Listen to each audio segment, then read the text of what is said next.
voices calling for the final fight. We will answer with victory. Yeah. Long have we fought for these lands, in the shadows and the stories of the promised land. Now to take our place beyond.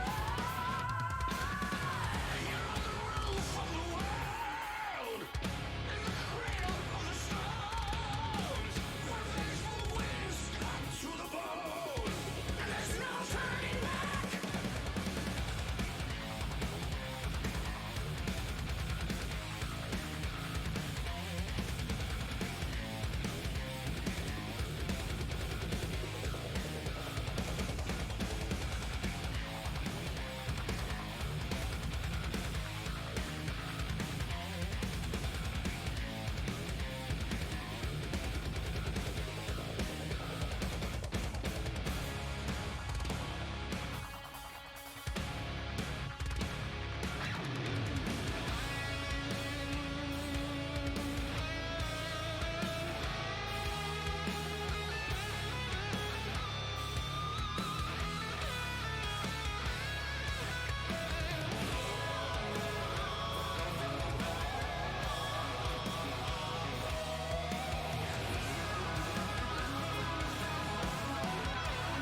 Good evening, everyone. Thank you for tuning into Runeterra Academy for this junior match of the week. This week, we've got a matchup coming out of Group 3 between Kung Fu Cats Legion and No Org Frost. I'm Sun Poising. Alongside me tonight, as my color caster, will be Tiger.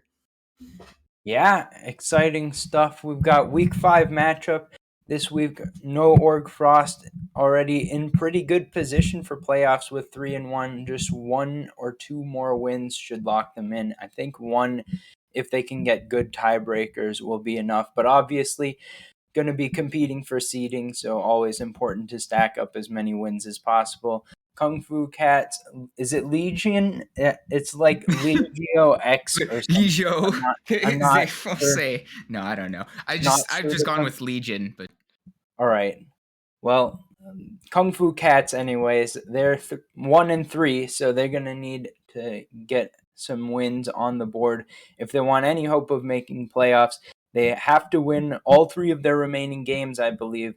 4 wins is the threshold really here. that would guarantee them That would playoffs. guarantee them. There's They need at still a least 2 wins to Yeah, have a there's shot. still a few scenarios where where two more wins would be enough for them to make playoffs, but yeah, obviously they're looking to give themselves the best chance at making it in. So, you know, that's their situation now. However, they did get a new top laner last week, a Lazy Bush, and that was their first win. And I am just looking at the results. They looked much better than what they had the whole season. I mean, up until last week, they really struggled to really get anything on the board, but they looked convincing against Fleur Eternal. So, and with with actually two substitutions in either mid lane, uh, maybe that little bit of hecticness can come to their aid for this one. Yeah, I'm looking over what we have as the draft history from these teams as we're about to get into the draft as well. I'll be looking for. We've had Slam Dapoon playing Jinx the last 7 games in a row for Kung Fu Cats, so we'll see if that gets through once again. Um, as well as they like to play some carries in the top lane. A Lazy Bush had a big Gwen performance in their victory last week. So Gwen still strong champion. Those are two of the meta champions that I'm expecting to have high priority. On the other side, some interesting stuff from Gas Dealer. I wouldn't be surprised to see a Singe ban. I didn't check the op.gg's, but just the fact that there's one Singed game and his name is Gas Dealer, I feel like that's just enough that you don't really want to mess around with that. But they've got kind of tank top and bruiser jungle sort of look as their main focus. So maybe they'll be looking more towards bot side as Night Creed has been on the Thresh Nautilus duty all semester long. Getting into the picks and bans though. Yeah, we've actually had a slight issue with picks and bans. So the teams are remaking that lobby just as a heads up to everyone who might be tuning in and what's going on. But Hmm. uh, and otherwise, go on, Tiger. You just sorry for the interruption. Yeah. So I think that looking towards the bot lane, I think that that's where we'll have most of the focus in the early stages of the game. A lot of volatility with some of the engaged supports that we are looking at between the two teams. But obviously, with substitutes in the mid lanes, it's hard to say exactly how the draft is going to look because you got to account for those new variables coming into the equation. Yeah, and it also kind of leads us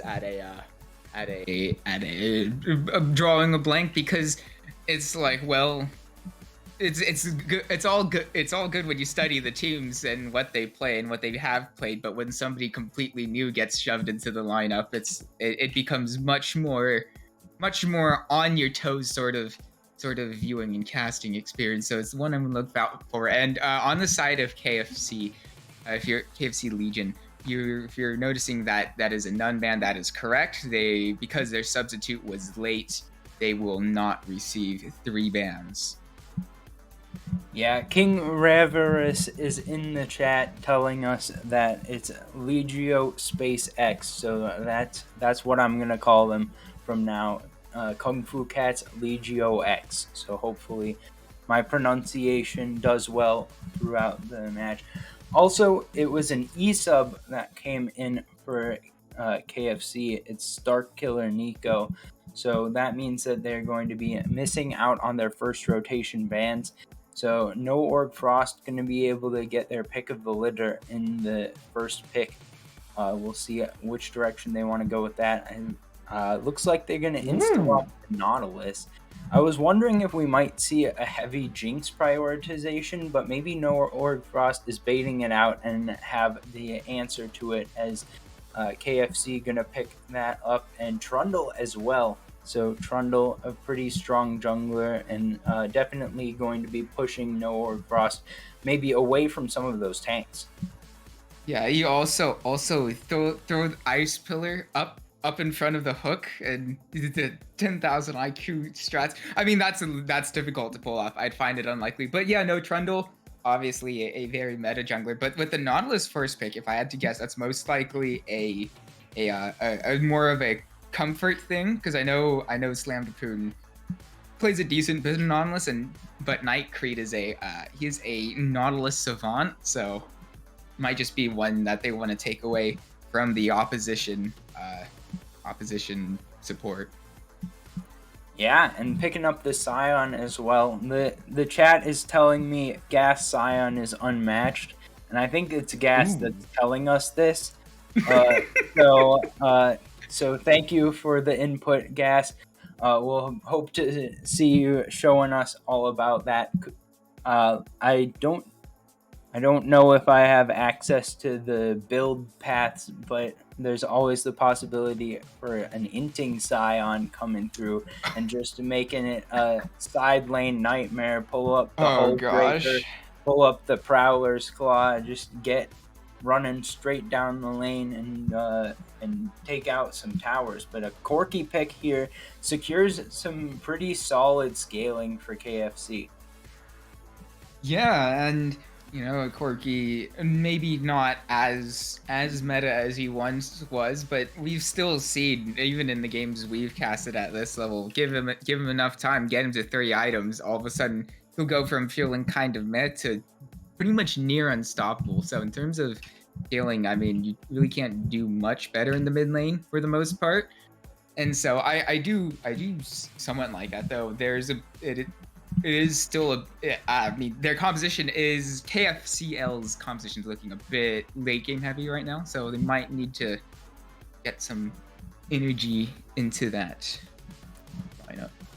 Yeah, I think that if I'm No Org Frost here, I'm looking at sort of picks with the style of Jhin plus Assassin, because right, you already got Kindred doing a pretty good DPS.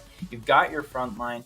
Scion can play as part of the front line as well. It doesn't have to be a side lane split push Scion necessarily. Thresh coming in is going to do a pretty good job of protecting Jinx. But I definitely think Jhin secures you a victory in the early game over Jinx, most likely, given the Nautilus. But in addition, if you're getting an assassin, then you can start blowing people up. It's going to be Syndra instead, so we're going to try to get some early advantages against the Corki in the mid lane. Don't mind that at all. Okay.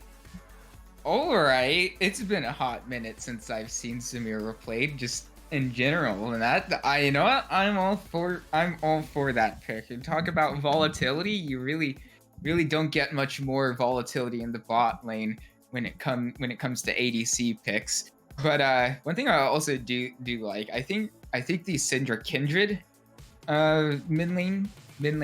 mid jungle duo for No Org Frost is also one that's fairly strong, has a lot of setup, and once Kindred kind of gets going, it becomes really hard to stop, especially she can get those marks of the Kindred really quickly.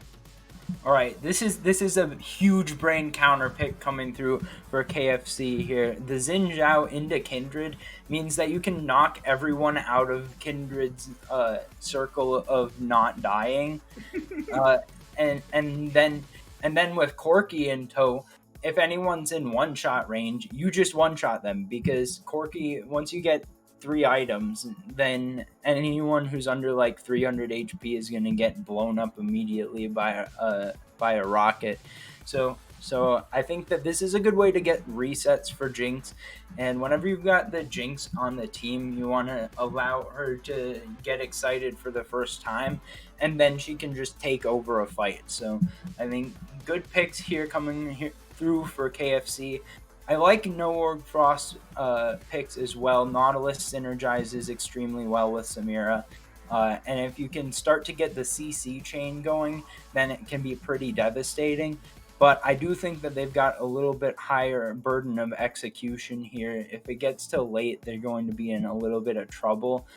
Even Nautilus is going to have a little bit of trouble tanking up the Corki damage, I would expect, once we get into the late game phase.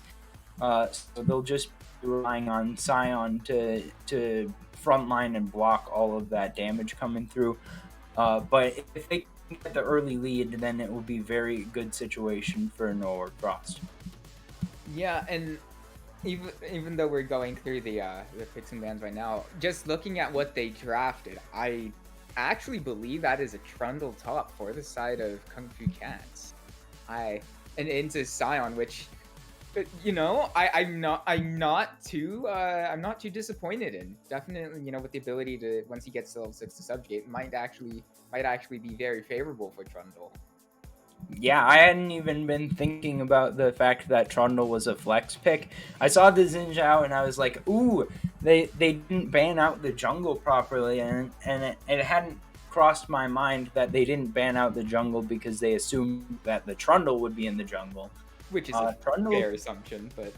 Yeah, fair assumption. But Trundle, even in lane, is a pretty good chance of carrying if you can get him ahead. He can become a pretty difficult bruiser to deal with. I've seen some Trundles pop off in my day. So have you ever seen some crit Trundle talk? That stuff is it's hilarious. Crit Trundle? I don't know if I've seen crit. Runs shield bow. Yeah, what do you got? Then you take lethal tempo or something? Yeah, or... yeah. It was actually on old lethal tempo when you gained attack speed, but all right. Well, yeah, it was don't know if that's what we'll see coming through here, but I definitely like Trundle into Sion. Like you're saying, taking advantage of those tank stats, he can take away the resistances with the subjugate. And on top of that, you can interrupt the decimate by putting a pillar on him. So I think that's or decimating smash, I should say, not just decimate. But either way, Trundle into Sion should be a good matchup. Xin Zhao into Kindred should be a good matchup, especially early on. Should be good skirmishing, unless something causes the Kindred to be able to kite. Syndra should beat Corki early, and Samira Nautilus is definitely going to be the major point of focus from the comp of Nord Frost. So we'll see if they're able to get their bot lane ahead. But a good draft, I would say, from both sides, and nothing that was too anti-synergistic here for either side, and definite clear win conditions for both. So I'm excited about game one. Yeah, and with those in mind, I know you said you like both drafts, but tell me before we go to the spectator delay, Tiger, who do you have down for winning game one? Well, I heard Gas Sion is unmatched, so I guess I will trust. Let's see it. Gas Sion. We'll take No Org Frost. All right, and so with that note, we'll be stomping on the gas to get to the spectator delay and getting into the game one as fast as we can, but until then, don't go anywhere.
Summoner's Rift. We have loaded into game one, and straight away we just might see some early game level one shenanigans from nowhere 30 across. They have all seconds until 5 members minions coming spawn. towards this tri bush, lazy bush. Perhaps getting a little bit lazy in that bush. Oh wait, hold on.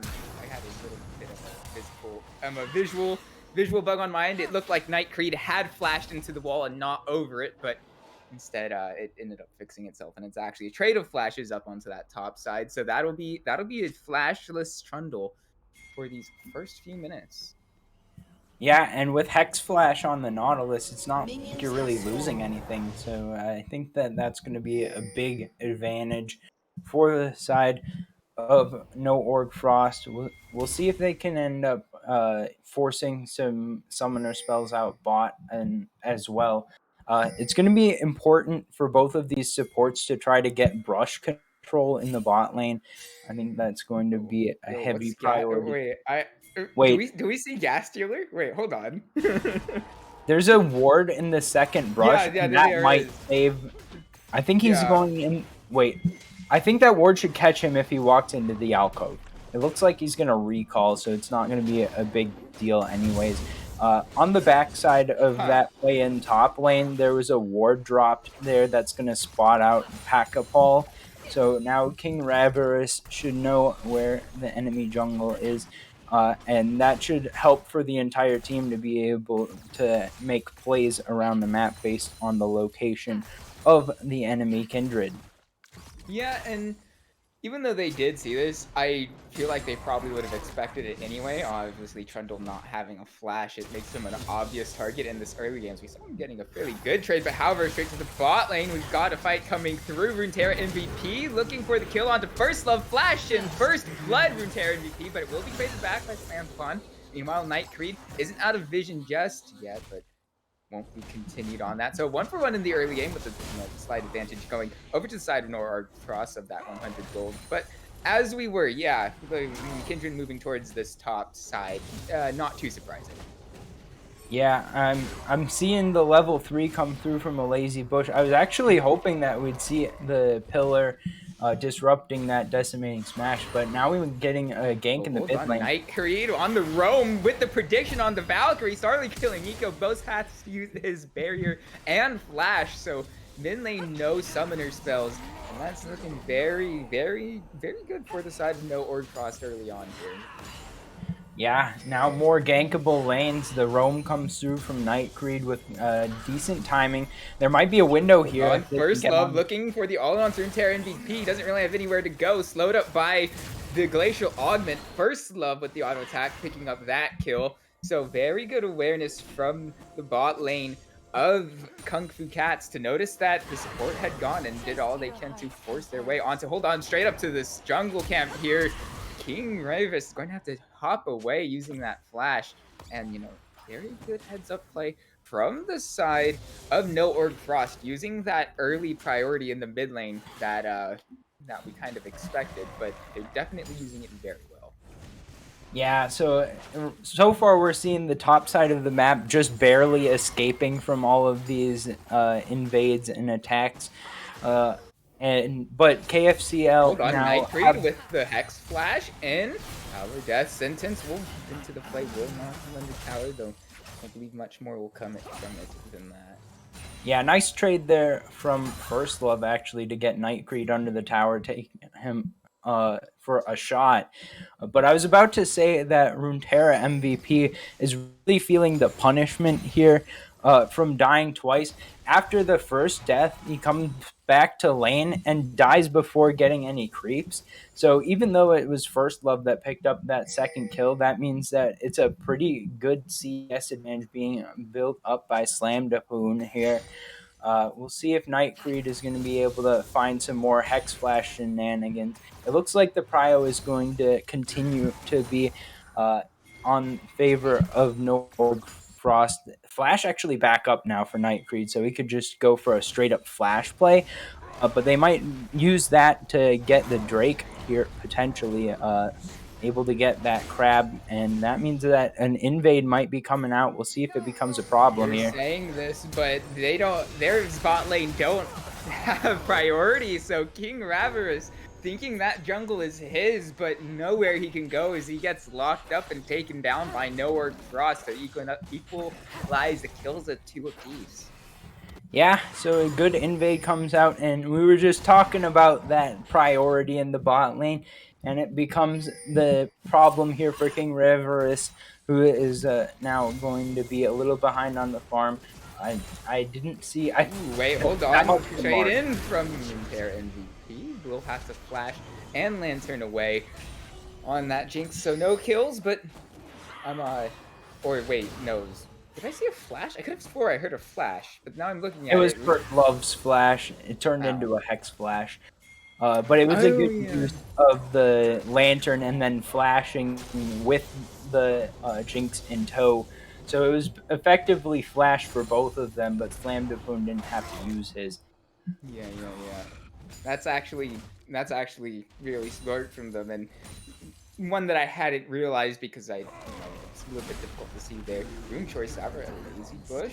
Getting a bit frosty here though between Scion and Trundle. Probably not the most active lane. Though we do have Xinjiang moving towards the top lane, and actually they just might try for a gank here. Decimating Smash will get the knock up, and well, I kind of find it funny when the Unstoppable Onslaught is used to escape and Scion shouts cowards. But hold on, whoa, straight over to the mid lane. I don't believe that's enough for lethal onto Starkiller Nico, so that is only the barrier used, and now played on the towers. Nightcreed in the bottom lane, and that is Slamdapoon picking up the kill. Runeterra MVP trying to find his way back in, however, won't be exhausted. That is a double kill going on to Slamdapoon's Jinx, and he is starting to feel really, really healthy on this AD carry.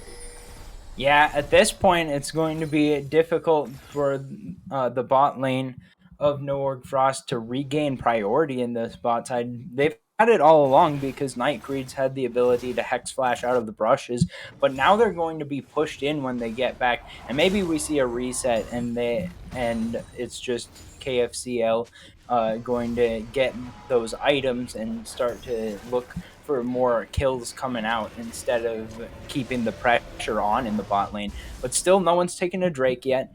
We'll see if that ends up going down. But it's going to be much more difficult to deal with Slamdapoon. We see the reset. It's actually going to be the boots plus the items that build into Kraken Slayer, I believe.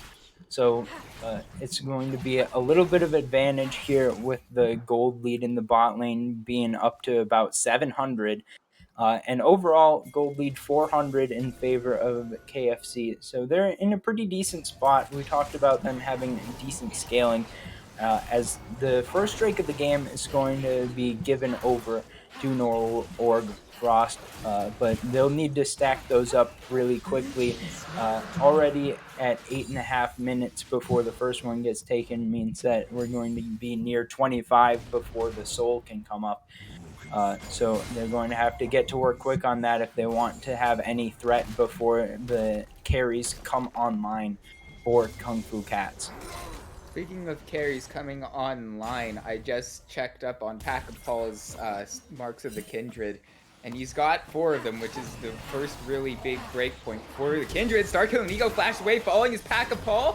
Getting his too low. Won't find the lethal though. Ooh, the timing on that big rocket was almost perfect. I don't know if it came up a bit short because the camera cut away immediately. It looked like Packapal would have been in very close to lethal range if it connected. We've got an Unstoppable Onslaught, and the rest of Noorg Frost trying to find their way onto a lazy bush. Perhaps a little bit lazy. However, Runeterra MVP straight over to the bot lane gets the double kill. I can only imagine that was the depth charge used by the Nautilus to guarantee the engage. Though we did not see the beginning of that, so it can't be too sure. But either way, it's very well executed from the bot lane of Noorg Frost and winning across the map completely here. And we got another fight immediately. King Reverie trying to take his red buff away, has to flash over, will negate a lot of that damage from Syndra, and will escape with his life, but without one summoner spell. Yeah, well, this is the sort of thing that we were looking for. There's been a lot of focus around getting Packapal ahead, actually. So I talked in the beginning of the game about how I expected... Oh, wait, hold on. Package in from Starkiller. Saucy Moss getting fairly low. No, I'm not sure how that hook missed. I could have sworn that was going to hit Starkiller Nico. However, it just didn't connect. And with that, that'll be the solo kill going over to the Skorky. Yep. Now to the top lane fight. Yeah, straight over to the top lane. We've got the subjugate used. Gas Killer has to flash away. That means that will be answered by a lazy bush. Now Packapal is here to answer it and keep his jungler safe. However, King Reverie doesn't have his ults available to him. We saw it used earlier to not even secure that red buff, and now after still going over, Nightcreed trying to find the way in, but won't quite there. Yeah, so I was hoping to say right before all of those fights broke out, and I'll say now, unless another fight breaks out immediately, that I was expecting that the focus would be around bot side from No Org Frost. But throughout the course of this game, it's actually just been into the jungle, and it's been solo laners roaming to help out Pack of Paul with the invades, and they've been quite effective. We see about a 6 camp lead, I believe, and getting all of those marks, as you said, already 4 marks before 10 minutes, I believe. So that's exactly the sort of performance that you're looking for out of a Kindred. Now we see the first item completion coming through for Runeterra MVP. And Pack-a-Paul just reset and got Kraken Slayer as well. So good item breakpoints going to be in as the mid game starting to pick up here. We'll see if any more plates will get dropped. Oh None wait, of the hold towers- on. Saucy Moss trying to find the all-in onto Starkiller Nico doesn't move. The burn, it is enough. It is enough from the corrupting potion, finding the extra bit of damage on that burn, and straight over to the bot lane. We've got a 3v3 between the two bot lanes and the jungler. First love going down early on, however, not quite finding the way onto there, and now it's quickly turned 2 ways. King Raver will live, but with no HP, and with Pack-Ball being full HP, he just might be able to take a few plates for himself. And just a bit more gold going on to this Kindred, who's already looking very, doing very nicely for himself. Yeah, that fight ended up being just about ideal conditions for the 3v3 as far as you would expect from Kung Fu Gone Cat. Gas Dealer's looking for the tower dive and the solo kill onto a Lazy Bush. Yeah, And that across pillar the map once more. Pillar came up a little bit too late to block there, but so now across the map that was 2 for 2 in the short term. We'll see if any hooks going to land here. But the fight in the bot lane, we saw no use of the Lamb's Respite at all, and not close enough to actually even participate in the beginning stages of the fight for Pack-a-Paul. So it was really more like a 3v2. But still, it ended up only going 2 for 1, and the health bars were very low at the end. So, if we get a similar fight to that on the second item breakpoints coming through from Norward Frost, I would expect that to probably be cleaned up, especially no bot lane tower here. We're going to get the rotation to the mid lane from both of these teams' bot lanes. And we'll see if they're going to continue fighting at the same torrid pace. Now there can be even more outside influencing going on. We can get, an ult in from Gas Dealer pretty easily. We can get both junglers from either side of their jungles coming in. And it's just been a barrel of, fighting, really. Yeah, and one thing that didn't quite get mentioned. Hold on, Hex Slashing from Nightcreed Depth Charge used, trying to get to Lantern through, but it's just not quite enough. Box used, but with Lamb's Respite, they'll keep them alive. Meanwhile, Gas Dealer, he's in a little bit of a difficult situation here. I mean, he's a tanky boy, but I'm not quite sure what he can really do in this situation. Killer comes up, and now he's under about half health, quarter health. I'd imagine he's probably dead here. However, the rest of his team is coming up behind him, so they just might be able to turn this around. Actually, he just might live. Saucy Moss picks up that first kill, and that is a 2 for 0 going over the way of No Orc Frost. The trust is being paid off here. We see Gas Dealer coming up clutch. It's going to be a trade of 2 towers for 1. This one's going to have the objective bounty on it, so it's going to mean a little bit more in favor of Kung Fu Cats. But the 2 turrets certainly make up for that and have even more. Especially with the map control that you get from taking the mid-tier 1, and they can push out into the enemy jungle even more.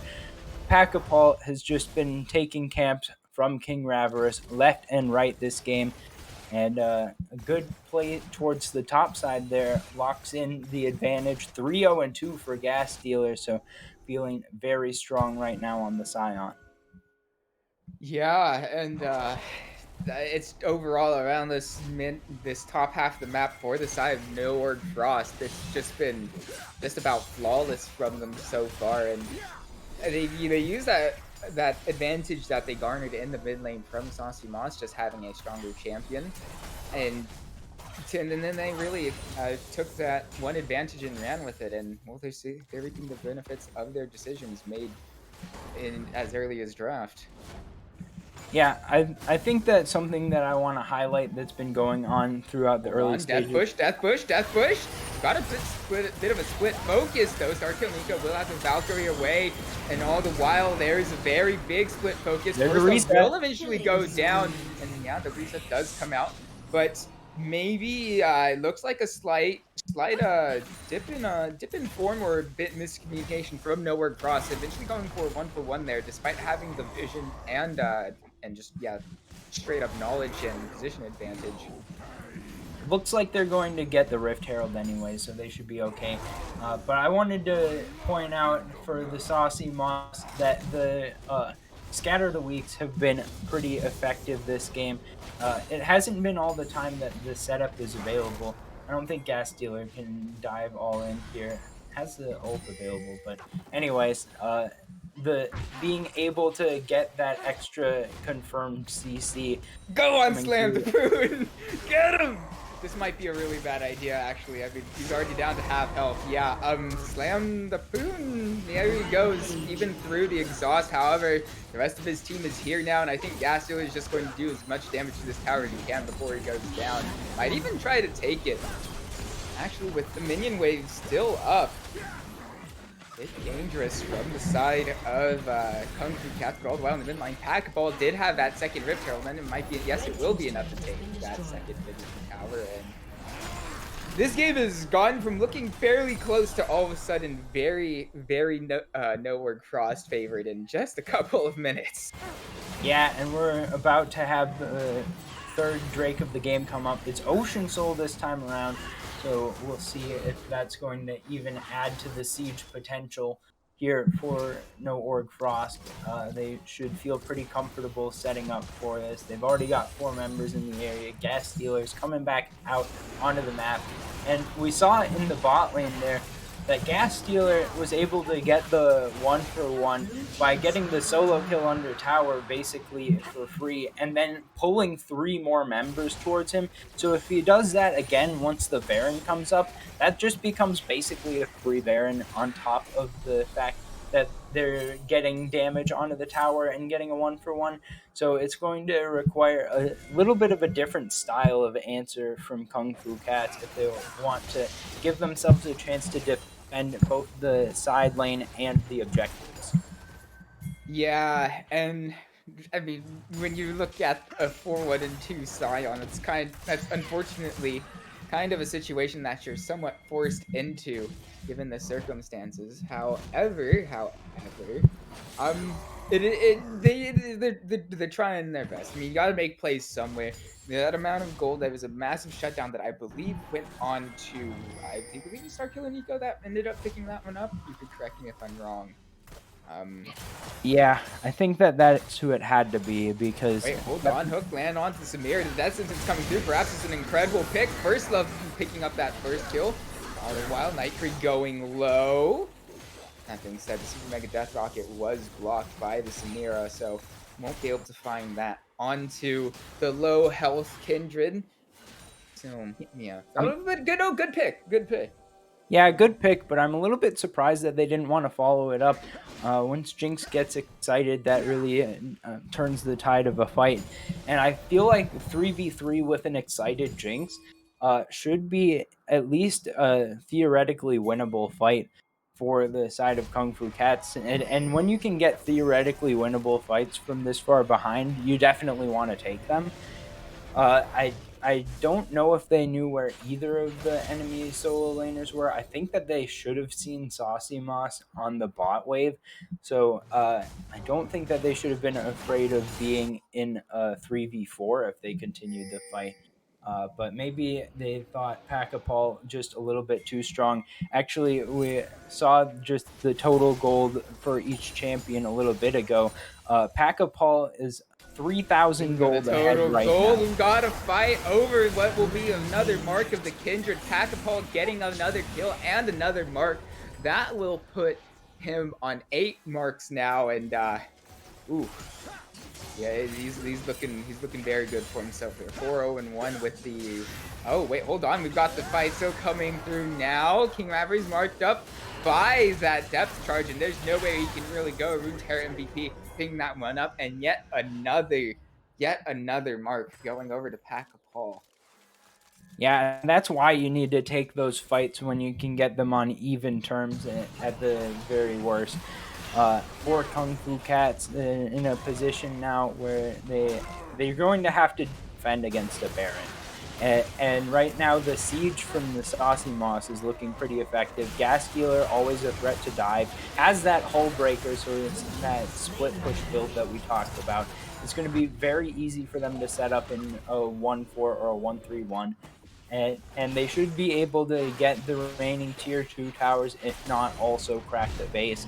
So if the timing's good here on the recalls and they can get the waves to start to sync up, this could be a very strong Baron push coming out from No Org Frost. Yeah, and other than Jinx, I would imagine that Kung Fu Cats will have a really tough time clearing these waves. So as you said, if they do manage to sync these waves up, there's it's not good. It's not. turret's It's looking dead. a bit dire for them. And yeah, with that turret going down, perhaps he doesn't know that Lazy Bush is here. And there we go. There was the ice pillar that was used to win. Stop the unstoppable onslaught. However, Start Killing Nico still going to have to use his barrier anyway. This gas on the Scion. I mean, he is taking 0 damage currently. Yeah, that's the hull breaker for you. You're going to get into that split push. That item Hey, is hold going on. to be Flash in from Runeterra MVP. He's going for it. Gets the kill onto the Jinx.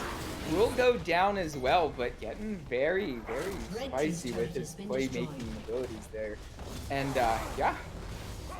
Yeah, that was a good CC chain to actually turn into counter kill, because one more ability connects, and that's the 6 stacks to get to S tier and pop off that Inferno trigger. And if that happens, then I feel like Hold on. Here's the death push on the blue buff. However, it doesn't look like the best. The fight's King Referee's going low. That auto attack will find him, and now it's going down. Marky Kindred. Not Marky Kindred. Kindred getting the first 2 kills now on Pack Ball. Pops forward. First stuff will be alright. So 2 for 2. And that really surprising fight that I didn't see coming. yeah. So I guess that good to get at least some more kills going over. If you're Kung Fu Cats, they just want to remove some Barons. That's the Ocean Soul going over right now, barely even noticeable based on. Look at Gas Dealer. How many auto attacks was that? First Love. Oh my. Okay. Man. All right, man. Yeah. He's Right. taking the tower. Look at him. Look at Gas Dealer go. Oh my god. He's taking 3 enemy team members and the tower. Force the flash out of Lazy Bush. Lazy Bush too. I mean, wow. Okay. This is Yeah, I don't have any words for what's going on right now either, Sun Praising. I think that speech was off. And let us not be overshadowed. There it is. That's the triple kill. Wow. Okay. I mean, we knew Gas Dealer was really rolling this game and having it on his terms, but that is something else completely. Yep, I think that we saw a pretty decent early game coming out from Kung Fu Cats, but once a few picks went over, it very quickly became the show of No Org Frost as they're going to push into the base. We'll see if they can get it done. Maybe an engage coming in. Yeah. No, just no. That's game. I respect the dedication. I respect the dedication. Wait, come on. Yeah, Steelers gonna kill them all. Okay, there it goes. Took them a little bit, but finally got the confirmed result with No Org Frost picking up game 1 in a ever since around 10-ish minutes, and it was a convincing fashion.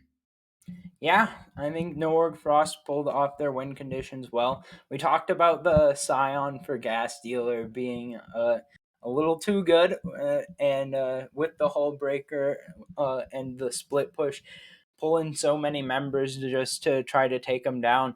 We can definitely see why that was, and good use of that extra pressure on the map by the remainder of No Org Frost just to finish off the game cleanly.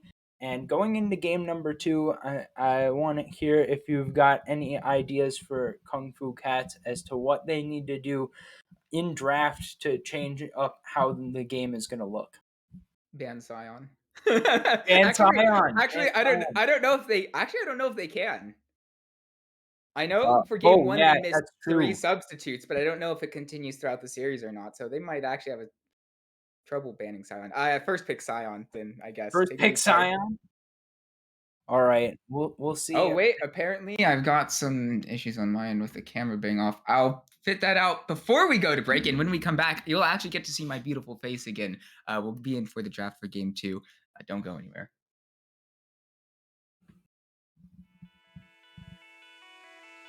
No wrong.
And we are back with game two, and for me, a working webcam. Slight technical issues there, but you know that's all solved. Got that out of the way fairly quickly, Tiger. Yeah, good deal. All right. Well, going into game number two, we're going to swap sides. It's going to be Kung Fu Cats Legio X on the blue side, no Org Frost on the red side.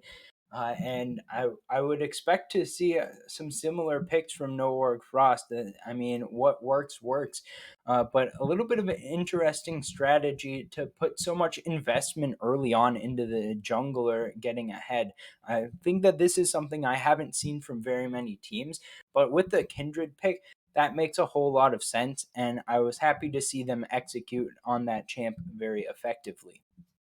We're actually going to have a little bit of a delay on the entry. I believe, Runeterra MVP went to get water, so they're waiting for him to get back. So while we're here, as you're saying, some potential draft adaptations. I know before the break, I said I think KFC first picks a Scion, even though Lazy Bush doesn't play Scion because Gas Dealer well, clearly, Glass Dealer. Hold on, a Gas Dealer does play a very good Scion. The rumors were true. So yeah. Yeah. Well, I mean, the question really for Kung Fu Cats here is, do you think that you'll do better if you take away the Scion and play on a less effective champ for your own team to decrease the value of the enemy top laner, or can you get more value out of picking a more effective champion for yourself and allowing that to go over? Now, Scion definitely could be flexed to support as well, so maybe Kung Fu Cats decide to pick that up, throw it into the support position. But it's difficult to put players, even at this level, on champions that they're not super familiar with. So I definitely think that if neither of the players know how to play Scion at a basic level, then KFC is going to just have to give over the Scion so that they can play champions that they understand the fundamentals of. Yeah, it's a very difficult situation for Kung Fu Cats, really, because as you said, I don't believe, at least according to a bit of the scouting I did, that Lazy Bush does not have any experience on Scion.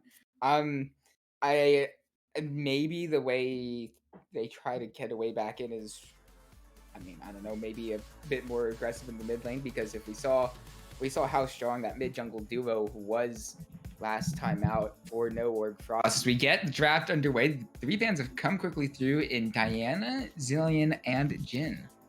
You've just become much more loud, and I'm not sure how that happened. But Really? but I can hear you clearly now, so this is a good deal. That is good. That's a good thing. That's good.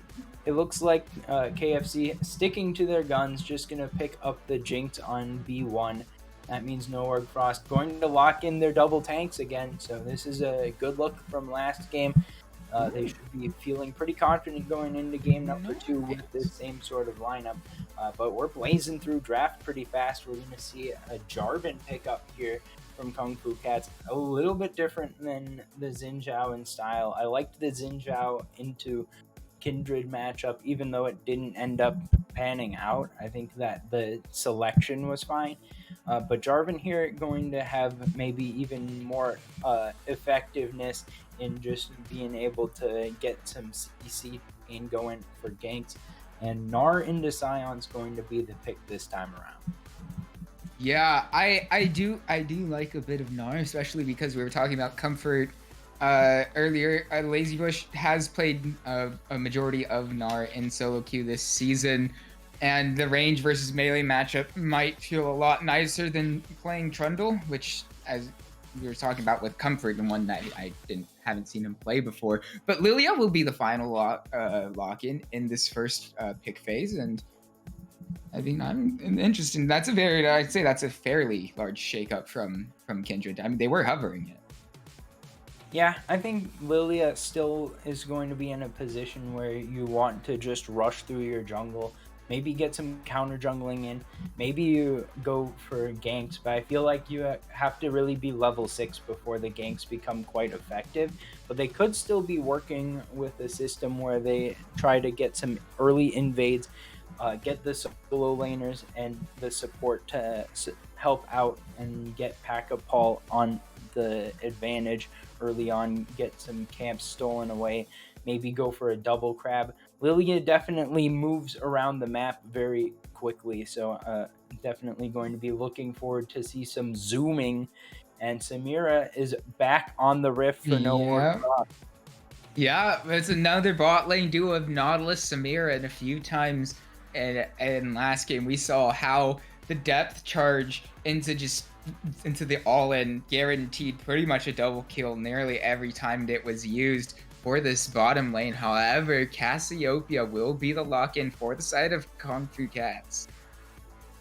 Yeah, I think that actually banning out the Thresh here in the second phase bans from Nora Frost is pretty intelligent. I think that out of all of the players last game, Kung Fu Cats, First Love's Thresh was probably the best. So looking at a couple different supports here, the Morgana going to be locked in actually. So getting that Black Shield is going to be very useful in disengaging against any sort of uses of the depth charge. Nautilus, I don't know if Nautilus has enough damage to break the Black Shield at all actually.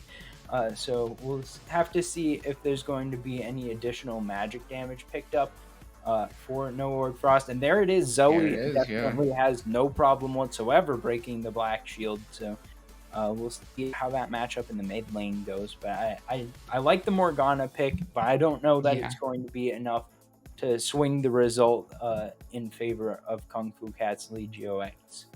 Well, I know First Love is a very big Morgana fan.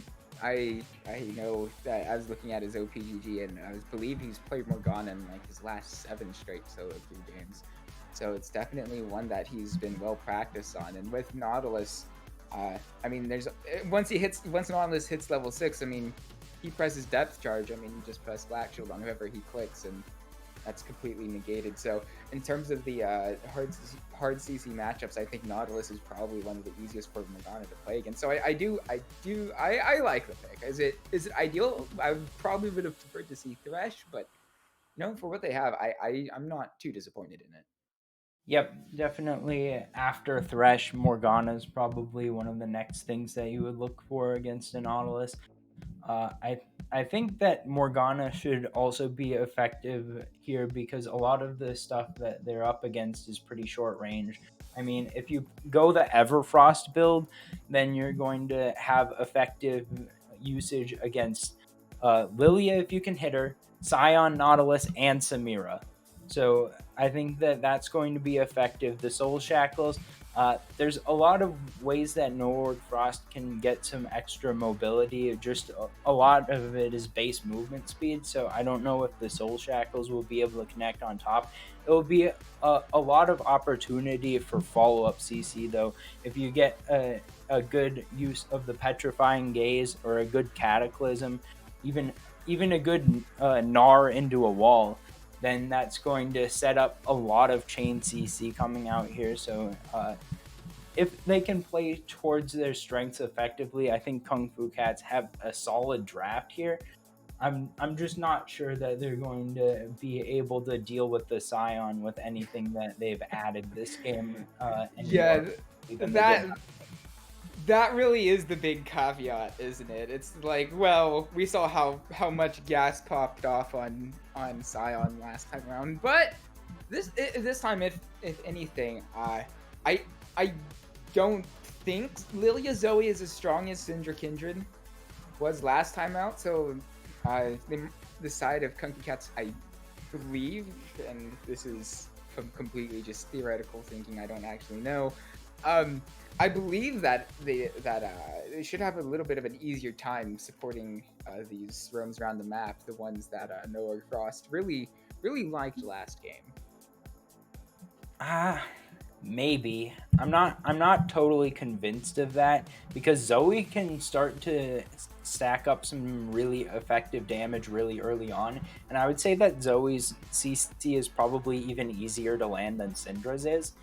Now it's both magic damage, so itemizing into MR is going to be a lot more effective this game. It's difficult to itemize against a Kindred Syndra because they do opposite damage types, but I think that that's really the only advantage that they have this game over last game in the mid jungle duo. So we'll see if they can use that to get a little bit more leverage. But I don't see anything that immediately strikes me as, oh yeah, they should dominate this 2v2. All right, and with that, we have hit the spectator delay, and so when we get in, we are sitting on a match point. No Org Frost looking to all but secure their spot in the playoffs, not mathematically necessarily just yet. However, they're just one step closer. But when we do, we'll see you then.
are back for game one, and immediately we're seeing some level 1 shenanigans once more. All 5 members of No Work Frost finding bot lane flash in, and it's a late Black Shield from First Love. Ignite comes down. First Blood going over to Pack-a-Paw. Yeah, and that's going to be really brutal on First Love. Leveling Black Shield too late means that you'll have to be waiting till level 2 to have the Dark Binding, so there won't be any threat there. If level 2 comes through first for the bot lane of Noorg Frost, they can get another kill, basically. Uh, Nightcreed definitely going to be utilizing that Hex Flash effectively once again. And that's a thing that I guess that you got to watch out for anytime. Gas Stealer looking Yes, for Stealer. trees. We saw this last game in his attempts to try to Yeah, find the decimating smash onto the enemy bot lane.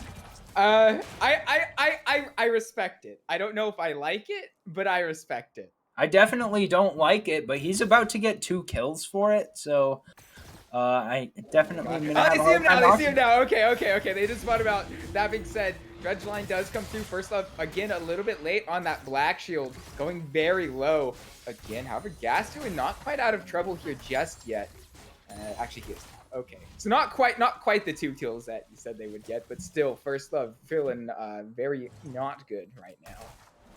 Yeah, we'll see if they get zoned off of any CS because of this. I mean, experience. I mean, definitely getting zoned off of CS is inevitable just about here. That's a good ward in that bush so that they can watch and see if Nightcreed starts channeling his Hex Flash. But level 2 should be coming through here, so we'll see if they all in as soon as they hit it. It's going to be a difficult while here for First Love and Slam Dakuna until they can get to level 3. Yeah, for sure. It's definitely not been the best of times for them here early on, but that being said, we do have King Reveries moving into this bottom lane. As First Love does hit level 2, he should have the Dark Binding available should he choose to use it. And here he comes. King Reverie. I'm pretty sure Runeterra MVP and Nightcreed walk away. Yeah, Flag and Drag not enough to land the knockup. However, coming through now is the Drudge line onto Slam Bapoon. Not much more damage coming through there. KFCL could have had the kill there. All that needed to happen was King Ravarus needed to flash with his flag and drag on top of Runeterra MVP, and he's dead. But unfortunately, they're not going to have that setup, and that means that it's an escape coming through. No summoners even forced out, so a little time expended, just trying to get the bot lane back into the game at all, but not going to be able to get too much from it because the push comes right back That being said, they hear again Nightcreed going through. Flag and Drag from King Reveries, and no more Dredge line for this Nautilus means he is most likely going to go down. The heal does come through from Runeterra MVP, but I'm honestly, it's probably a bit of a waste there. Nightcreed didn't really have an easy way out without his Q available, and as we saw, that will result in 1 kill going over to the side of Country Cats. Yeah, good punish there coming out. Just playing a little bit too greedy from Noord Frost spot lane. I wouldn't be surprised to see King Ravarus coming around here again pretty soon. Definitely a more gank-focused jungler with the Jarvan. Xin Zhao definitely loves to skirmish in the jungle, so I liked that pickup last game, but now just sending all their focus towards winning lanes, maybe an easier strategy to execute upon. But Pack-a-Paw, once again, counter jungling here on the top side, is going to be up 4 camps already on the first clear, it looks like. So Drake coming up in just a few seconds here. Infernal's going to be the first Drake of the game. We'll see if anyone prioritizes it. It didn't get taken till 8:30 last game though, so maybe it's going to be a while before either of these teams look that way. Yeah, you say that, but if we take a look at the inventory of Pack-a-Paw, I see a Dark Seal and a Lost Chapter in there, so he's probably feeling really good for himself. So he has a roam into the mid lane. That's the Drowsy knocked onto this Cassiopeia. Start killing Nico going low. That'll be the kill going over to the Saucy Moss right as the dragon spawns. So with Pack-a-Pole on the top half of that, I don't think they'll go and try to take that. Yep, just a good roam coming out from Nightcreed. Now both games getting a roam up to mid lane and getting a kill for his team. That means that it's going to be an advantage once again, 1,000 in favor of No Orb Frost. They've been playing it out well. Runeterra MVP not losing too much on the back end of that roam either. So slight criticism, both Ignites used at the same time, but really not a big deal at all. They may have not been perfectly layered either. The Black Shield's going to stop the Drowsy from coming through. Now Dark Binding lands. Nightcreed stuck for a while, and with that Glacial Augment, a few more auto attacks are enough to come through and bring them down a bit. Actually, Gnar used from Lazy Bush. I mean, I guess he was trying to go for it. They didn't quite land the stun onto the wall, so won't find the kill. Now Unstoppable Onslaught used Lazy Bush.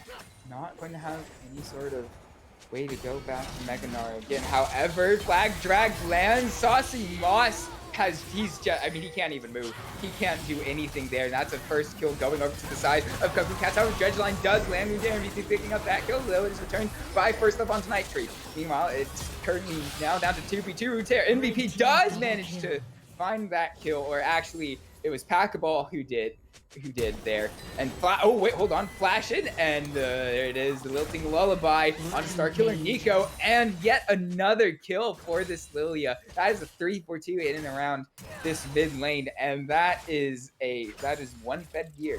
You could really say, oh dear.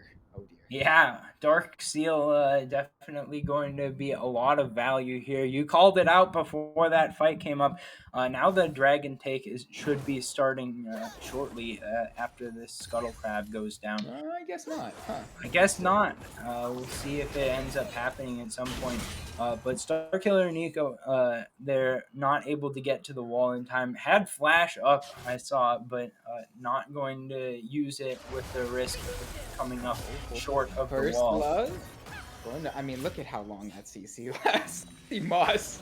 That is, I mean, it won't really result to much because it's only the two bottom lane members of Kung Fu Cats there without any other vision. It's definitely wise for them to not continue on that, but still something that we can definitely keep in mind for these next few fights.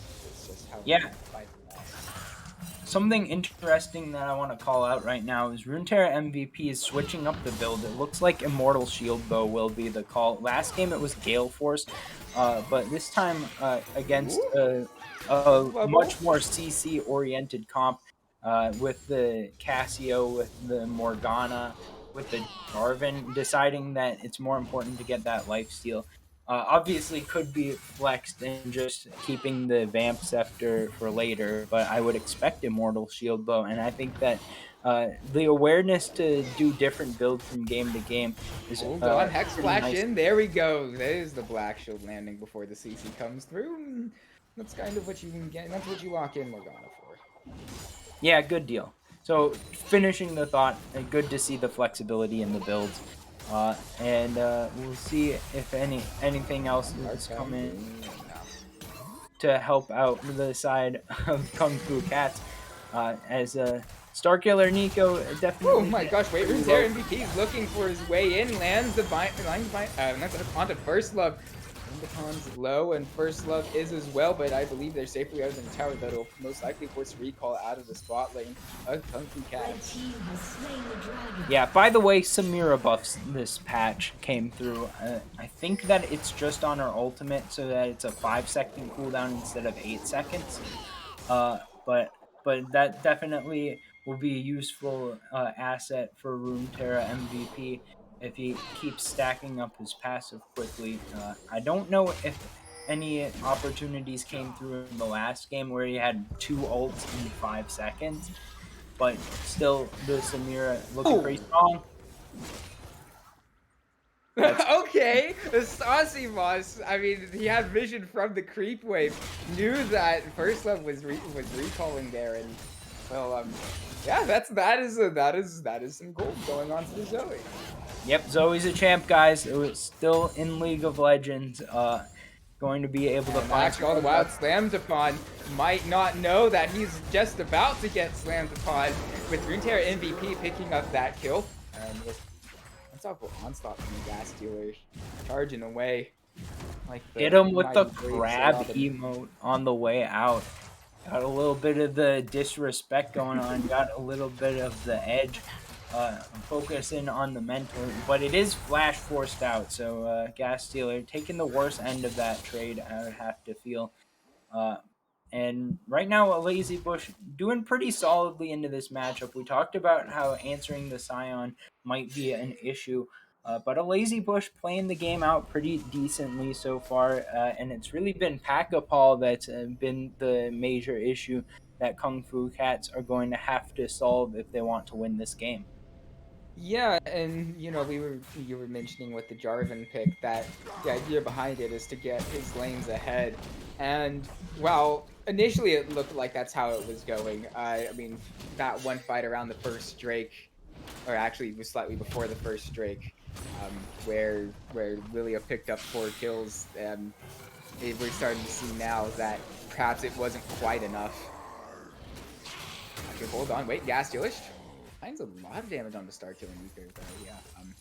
Yeah, I was a little confused there. Oh wait, hold on, Runeterra MVP. He's gone crazy. Oh my goodness me, that is a 1v2 for Runeterra MVP, and will live to tell the tale. Opting into that himself, however, King Reveries now. Oh, that is the burn on the Ignite was also enough to find lethal onto this Jarvan. So once more, all over the map, no Orc Frost picking up another 2 kills, and they just might find the third onto the Lazy Bush here. Because, I mean, he's fine. He's really close to Gas Dealer, but I don't know if he knows about the rest of No Orc Frost behind him. Gnar used, though. And Gas Dealer taking quite a bit of damage, going very low, but over in the bot lane, that was Runeterra MVP. That was a good measure. And as we were saying earlier, not quite knowing that Gnar was there and all over the map, it's all No Orc Frost's game. Yeah, I really thought that the response was good. If a Lazy Bush knew that he was being collapsed on there, going for the 1v1 was actually not a bad idea. He's a little bit ahead. Dredgeline will land. I feel like he should have known that the team was there, even though they don't have vision on that whole top half of the map. You know, without any of your teammates alive and no vision on that early and that Nautilus, gotta be with a bit of care, and actually he just might find another fight towards the spot lane. Pack-a-Paul trying to find the bowling ball. I actually don't remember the names off the top of my head, but yeah, here he goes. Drowsy will be able to come through. That being said, shutdown going on to this Morgana. First Love picking that one up. And you know what? It's a 2-for-1, but honestly not the worst of results for the side of Kung Fu Cats, considering what has gone on. Yeah, but not really what you're looking for either. That does cut some of the Dark Seal stacks for Pack-a-Paul, but still up to 6 after getting a kill and assist in that fight. So I think that's not really too bad of a position. I would still not be surprised if later on that gets upgraded into a Death Note, but Gas Dealer starting to take the better of these trades in the side lane now that he's got his mythic item. About the Gnar coming through. It's a noodle fight. It's a massive noodle fight. Petrifying Gaze, not enough to stun up the Zoe. Here it comes through. It is enough to save Starkill and Nico for now. However, Gas Dealer is going to be visited up to this top lane by King Reverie. Lazy Bush, though, we saw him in the Mega Gnar earlier, so we won't have that available for this fight. However, here comes First Love.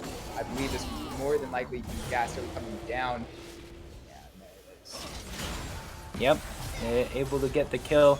Good CC chain will get him on out as well, but this means second Drake should be going right on over towards No Orc Frost. Maybe we get a Rift Herald traded back here, so definitely good gold going over. But we'll see if they can use it effectively, as there might be an engage. Oh my god. Runeterra MVP is. And there's no vision there. Star Killer Nico is down now. And I don't believe Kung Fu Cats will be able to take the rest of this Rift Herald. And that's 3-for-0 going over to the side of No Orc Frost. They might even just find a little bit more Night Creed getting found there. So.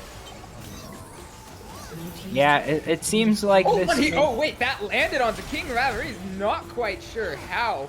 hitboxes can be a little bit weird sometimes. But there, it was almost yet another kill for the side of No Org Frost. But if anything, it's a guarantee that they'll be able to take this Rift Herald. Well, Runeterra MVP is definitely doing a lot of work in the bot lane. We talked earlier about the Immortal Shield Bow being the itemization. Looks like the Rift Herald actually going to reset here, but I think that it still can be taken by No Org Frost.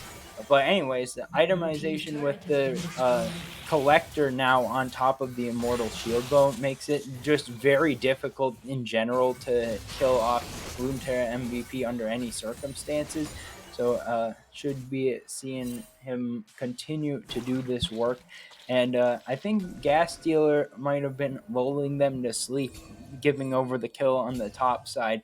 I mean, with the Lilia and Zoe, you're just looking for putting them to sleep all over the place. It's nap time.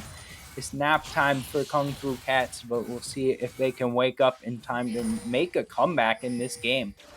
Yeah, they're going to need nothing short of a miracle to do that currently, nearly sitting 10k down at 16 minutes. Not exactly what people would consider an ideal situation. However, Inter Academy is in a little bit of a precarious situation. Yeah, we'll be able to get out, though. Yeah, no problem. Just knowing that the Saucy Moss is waiting in the wings is enough to dissuade any further engage from Kung Fu Cat's Legio X. And that's just the position that they're in right now. They're just a little bit far behind, enough so that they don't want to take any fights where they could get immediately bursted down at the beginning of the fight. And it's hard to blame them for that, but that makes it so much more difficult to get gold anywhere on the map. So right now they're about to bleed out the third tier 1 tower. They weren't even able to take the Herald when they wanted to get that. Right now Pack of Fall holds onto that Herald. Just finished the Zonias as well, so we're seeing a lot of big items coming. Mobile Wind Wall, fun ability. Runeterra though, I mean, there's just not that much damage. I mean, look at the killing with the Saucy Moss close behind. The flash away isn't enough. First Love gets taken down by the Saucy Moss. So quick double kill, and yet another sleepy trouble bubble does land, and that is Runeterra MVP picking up. Yeah, I mean, he's 8-0-5 now, and I mean, I would say he has been the MVP this game so far, or at least one of them. Hold on. Unstoppable Onslaught used. We'll get onto Starkiller Nico. Use Petrifying Gaze, but it just won't be enough to keep him alive, and it isn't kill. It doesn't stun up everybody. We'll finally come to Gas Dealer, but yeah. They might look for the end here. I don't know. They've got the Herald. They do have Shelly. And hold on, they will land the Sleepy Trouble Bubble, but Classic does come through. Flash forward for Runeterra MVP. That, a little bit ill-advised there. Does go down. 1k shutdown going on to this Jarvan. Saucy Moss, though, using that extra flash he got to be able to get that kill. Trying to find the final kill onto First Love, though, but First Love does manage to survive with hardly any health remaining. And so, a little bit of gold back in favor of Kung Fu Cats at the very least. Yeah, that was an attempted portal jump into the stolen Gore Drinker, trying to go for the kill there. Almost timed it out perfectly. A really good attempt. But giving over those shutdowns means that there's maybe a little window of hope here for Kung Fu Cats. They're going to need to use those kills that they picked up effectively. But they're going to probably be giving up the third Drake pretty predictably here. I don't know how they can contest when they've got super minions coming up the mid wave. And with the Baron coming up right after it, they're going to have to find a way to get some vision over that direction, or it just could just be rotated over immediately. Looks like King Ravarus going to get some vision here as well, just trying to get into the pit, but the timing's a little off. Jumped over. He doesn't have flash, so he's really going for it, but he's in way too early.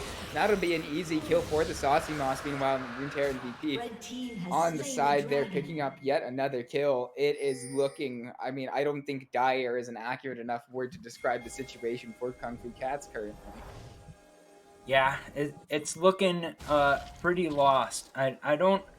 I don't want to say that it's absolutely over because it's never really over. You could have 5 DCs. You could have I don't know 4 throws in a row. Would that be enough to get the gold back to even? Looks like First Love's gonna First be love, cruising down here. you don't have a tower there, and now you don't have a so now you're down, and they're back to the gray screen on that one, and yet another kill, and now a Baron going over to the side of no Orc Frost. I mean, clinical is how I describe it. Yeah, yeah, I would say mostly clinical. They did end up throwing a little bit, trying to get the early There end. we go. Death Bush finds yet another kill on the King of Reveries, and once more Runeterra MVP trying to find. That is, I mean, wow. Um, where did Jinx go? Yep, I guess that's going to Hold mean on, that. unstoppable onslaught from halfway across the map. Maybe a bit ill-advised. He's snowed up there, but I mean. Oh, the dance! It's I dance saw- time for Gas Dealer. Sleepy Drop Bubble does land onto the Gnar. First Love tanking that up for his teammate. Very nicely done, and they might actually be able to get one kill back here. No, back forward. And this is the second. Nexus tower going. There it goes. We'll get the kill on Gas Dealer early on, though. But I mean, just look at the face. There's really very little that they can do in this situation. First Love not quite falling. They actually, never mind. I tell a lie. First Love does finally go down, and that is yet another ace to close out what was a relatively fast series. Yep, and No Orc Frost bid good night to the side of Kung Fu Cats Legio X, coming away with the 2-0 victory here and looking very solid while doing it.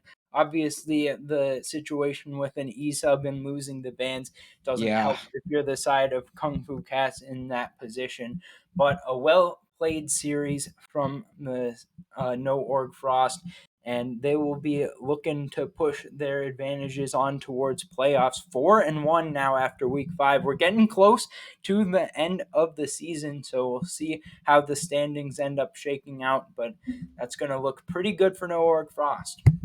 Yeah, and especially with the win like that, I was hopeful that Kung Fu Cats, with Lazy Bush being their new top laner, and he definitely looked better on that second game on Comfort. Would be able to put up a little bit more of a fight, especially in that second game. But they're now sitting in a position where making playoffs is no longer in their hands, even if they do win their next 2 games. But there's still, you're telling me there's a chance. Yes, I am telling you there's a chance. There's still very much stakes to play for the side of Kung Fu Cats. And I believe, if I remember their schedule correctly, that they played a lot of the top teams first. So there's still there's still a shimmer of hope and a light at the end of the tunnel for Kung Fu Cats. I wouldn't say they're out of it just yet. However, no Org Frost, pretty much all but guaranteed, and it's with that dominant performance off it against a team that looked very strong last week. They're looking like one of the favorites to even take it all the way to the final. Improve their synergy as a team, and maybe they'll be putting themselves in a position to get into the playoffs. But if not, then they can always look on towards the next split. But I think that we saw kind of the difference in level of play between these two teams today. Oh yeah. And No Org Frost, pretty formidable opponent, and definitely, especially Pack Up Paul, I would give Oh my the gosh. Yeah. highest value, the MVP of the day. Of the series, yeah. I Mhm. mean, Runeterra MVP did kind of pop off in that second game, but at the same time, if you're talking about the whole series, yeah, Pack-a-Paul across both games was absolutely incredible. But I believe with that on that note, we will probably look to conclude it here. Thank you everybody for tuning into this series and this junior match of the week coming out of Group 3.